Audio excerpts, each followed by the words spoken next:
following is a special marine warning from the National Weather Service.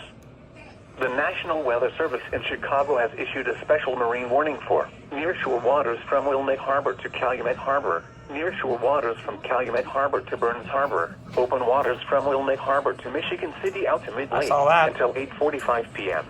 Flash of At lightning. 6:37 p.m., a strong thunderstorm was located over Jackson Park Harbor, or over Calumet Harbor, moving northeast at 5 knots.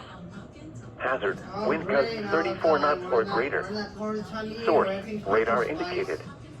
Impact, small craft could be damaged and briefly higher winds and suddenly higher waves.